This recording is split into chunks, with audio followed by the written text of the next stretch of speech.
Bangladesh version 2 এখনও 1 মাস হয় নাই পুরোপুরিভাবে। বাংলাদেশ ভার্সন 1-এ গত 15 বছর যাবৎ যারা শাসন করেছিলেন, শোষণ করেছিলেন, নির্যাতন করেছিলেন আওয়ামী লীগ সরকার এবং তার যে সঙ্গপাঙ্গ সংসদ সদস্য ছিলেন বা আওয়ামী লীগের নেতাকর্মী যারা ছিলেন, ভার্সন 2-তে এসে তাদের অনেকেই ধরা পড়ছেন পুলিশের হাতে। তাদের মধ্যে থেকে আমি যদি কয়েকজনের নাম বলি, আমাদের পলক সাহেব, সে হলো নেটওয়ার্ক ইঞ্জিনিয়ার পলক সাহেব বা কম্পিউটার ইঞ্জিনিয়ার পলক সাহেব।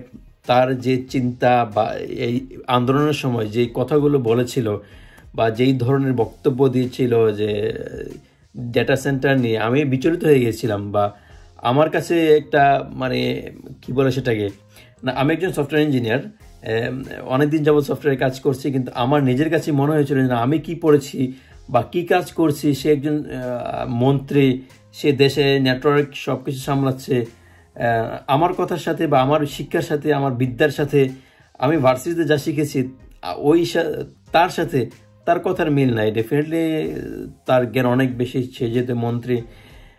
যাই হোক, সে ধরা পড়েছে, এই মুহূর্তে পলাইতে পারে নাই, ব্যাড লাক তার। তারপরে যদি বলি আমি এই দরবেশ বাবা, ভ্যাকসিন কোর যে কর্ণধার, নামটা মনে নাই, দরবেশ বাবা। তারপরে আমাদের সাবেক শিক্ষামন্ত্রী দীপুমণি। তারপরে রিসেন্টলি একটা ঘটনা দেখলাম, ঘটনা বলতে ঢাকা 7 আসনের হাজী সেলিম, তার খুব পাওয়ার ছিল, তার অনেক জনপ্রিয়তা ছিল, ডেফিনেটলি তাকে ধরা হয়েছে। তার প্রত্যেকেই আদালতে উঠে খুব কান্নাকাটি করেছেন। এত কান্না মানে যারা চোখে দেখেছেন তারা ছাড়া বিশ্বাস করতে পারবে না তাদের কি কান্না। এবং তাদেরকে যে রিমান্ডে নেওয়া হয়েছে পুলিশের মাধ্যমে, বিভিন্ন সংবাদপত্রের মাধ্যমে জানতে পেরেছি, তারা ওই রিমান্ডের মধ্যে অনেক কান্নাকাটি করেছেন। তাদের কোনো দোষ নয়, তাদেরকে হুকুম করেছেন করার জন্য। যাই হোক, সেটা বলার উদ্দেশ্য না। উদ্দেশ্য হচ্ছে কিছু কিছু মানুষ, যেহেতু গত সরকারের অনেকেই, প্রায় ম্যাক্সিমামই তো সরকারের পক্ষে থাক বা বিপক্ষে থাক, সবাই তো সরকারের গুণগান গাইতো। কিছু মানুষ এখনো আমার ফেসবুক ফ্রেন্ড বা আমার ফলোয়ারের মধ্যে আছে, তারা অনেক আফসোস করে। তাদের যে কান্না, সেই কান্নাটা নিয়ে তারা একটু ব্যথিত হয় যে আমরা কি এই স্বাধীনতা চেয়েছিলাম?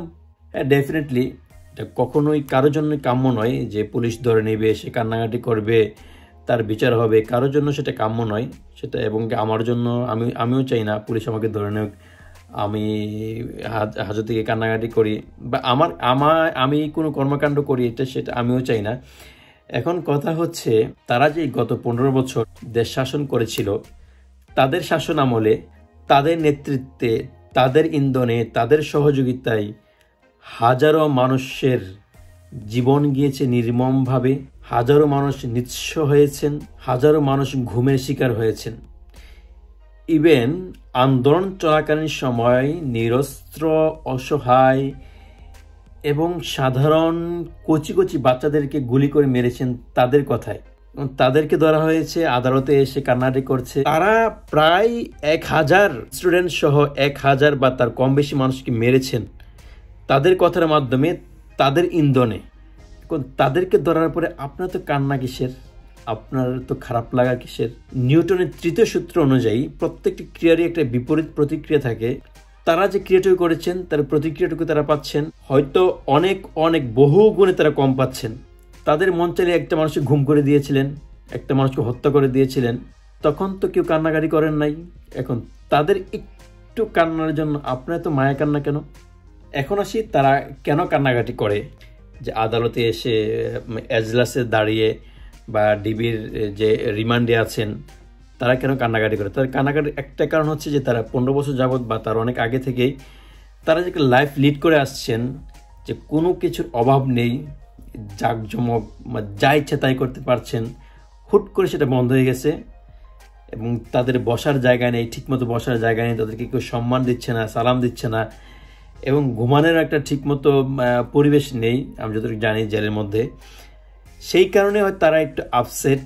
তাদের অনেক টাকা লুট করেছেন, তাদের টাকার অভাব নেই, তারা নিজেরাও জানে না কত টাকা আছে, তারপরেও তারা এখানে এসে অসহায় তাদের বসার জায়গা নেই, ঘুমানোর জায়গা নেই, সেই দুঃখে তারা কাঁদছেন। তারা আপনার দুঃখে, দেশের দুঃখে কান্নাকাটি করছেন না। তাদের যে মায়া কান্না, ওই মায়া কান্না দেখে আপনি বিচলিত হবেন না। তারা যদি সামহাও কোনোভাবেই ফেরত আসতে পারে, আবার আপনার উপর আক্রমণ চলবে। হয়তো আপনি হবেন না, আপনার ভাই হবে, আপনার প্রতিবেশী হবে, তারা ঘুম হবে, নির্যাতনের শিকার হবে। তাদের কান্নাকাটি দেখে আমারও মায়া লাগে, কিন্তু কিছু করার নাই। তাদের কারণে বহুত মানুষ মারা গেছে, বহুত মানুষ নির্যাতিত হয়েছেন। এখন তাদের কিছু শাস্তি পাওয়া দরকার। শুভকামনা বাংলাদেশ ভার্সন 2। সবাই সযত্নে দেশকে লালন করবেন, দেশের প্রতি ভালোবাসা রাখবেন, সেই কামনা করছি।